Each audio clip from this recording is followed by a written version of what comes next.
Ari 1943 og han stadd til tyska byen Norge. Han har vært av bøyvøtnen, og nå bor jeg oppgaver honom.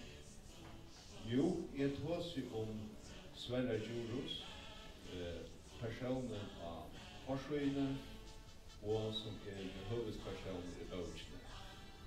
Altså, han 23 år gammel. Kruksarne rakte deg som mengan etter honom, men hver fyrir hører han omtann. Eisen herna var sjukhuset la deg fram i. Huks ut av ferien ta i han fikk blåfakt og blåsbranner stod i måneden.